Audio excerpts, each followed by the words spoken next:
सुप्रभात बच्चों। आज मैं कक्षा 5 को हिंदी व्याकरण में पाठ 13 पढ़ा रहा हूँ। सभी बच्चे ध्यानपूर्वक समझेंगे। पाठ का नाम है वाच्य। तो वाच्य की परिभाषा देखिए।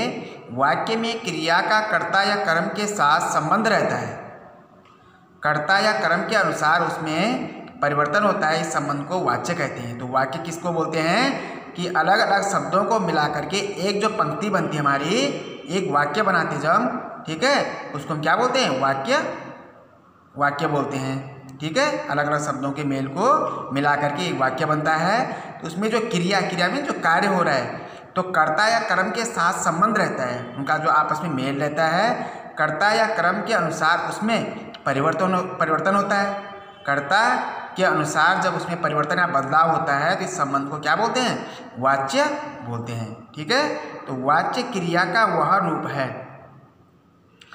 जिससे यह जाना जाता है कि क्रिया द्वारा किए हुए कार्य का प्रधान विषय कर्ता है, कर्म है अथवा भाव है। तो वाच्य जो है वह क्रिया का वह रूप है जिससे यह जाना जाता है, हमें यह पता चलता है कि क्रिया के द्वारा जो किए हुए कार्य हैं, ठीक, तो कार्य का प्रधान विषय कर्ता है।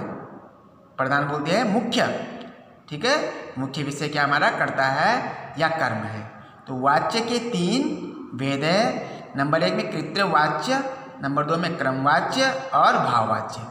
ठीक, ये किसके भेद है? ये वाच्य के 3 भेद है। तो नंबर 1 में कृत्यवाच्य को देखिए। जिस वाक्य में कर्ता मुख्य हो, कार्य करना जो मुख्य हो, ठीक है, या प्रधान हो, यह वह कृत्यवाच्य कहलाता है। इसमें क्रिया का लिंग, वचन और पुरुष कर्ता के अनुसार होता है। ठीक है, तो लिंग और वचन और पुरुष, ठीक है, इनके अनुसार क्या होता है? इसमें कार्य होता है। जैसे देखो, दीपक आम खाता है, ठीक, हिमांशु पुस्तक पढ़ता है, लड़कियां गाना गा रही है। ठीक है, इसके किसके अंतर्गत आते हैं? कृत्यवाच्य के ये उदाहरण है, यहाँ पर समझाया गया है। ठीक है, उपयुक्त मतलब उपयुक्त बोलते ऊपर जो दिया गया है, जो पंक्ति दी गई है, तो उपयुक्त वाक्यों में दीपक, हिमांशु और लड़कियां क्रमशः खाता है, पढ़ता है और गा रही है। क्रियाओं के करता है। क्रियाओं क्या है? कार्य करने वाले हैं। ठीक है, क्रिया कर रहे हैं।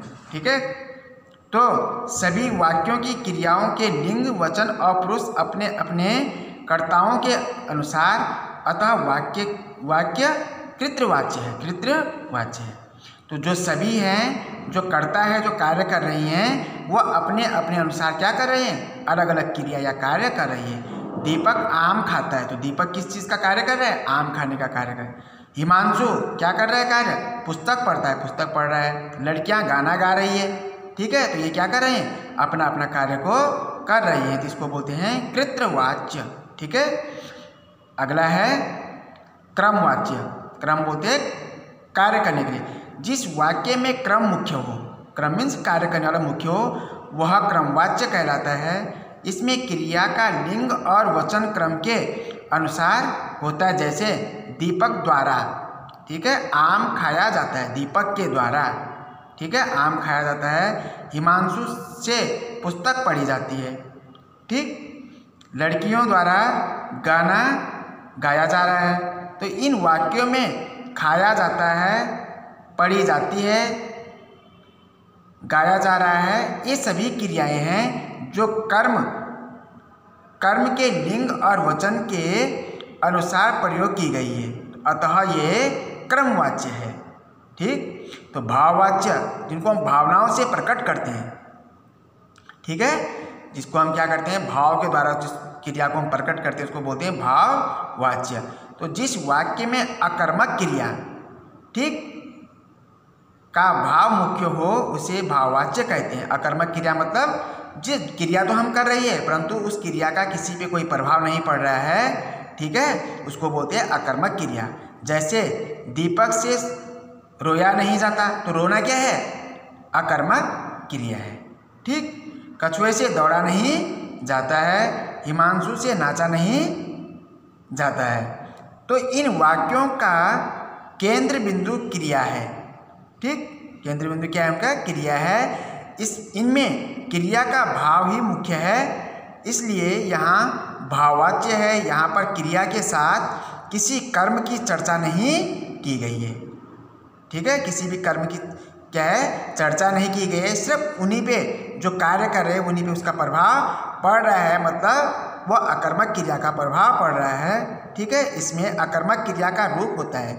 यहाँ क्रिया का प्रयोग भाव के अनुसार हुआ है। ये वाक्य अधिकांश निषेधात्मक, इनकी क्रियाएं सदा पुल्लिंग, एक वचन और अन्य पुरुष में ही होती है। तो यहाँ पर हमारा वाच्य वाला पाठ खत्म होता है। तो सभी बच्चों को पाठ समझ में आया होगा। यदि कहीं पर कोई दिक्कत परेशानी होती है तो मुझे दोबारा कॉल करके या मैसेज करके पूछ सकते हैं। सभी बच्चों को धन्यवाद।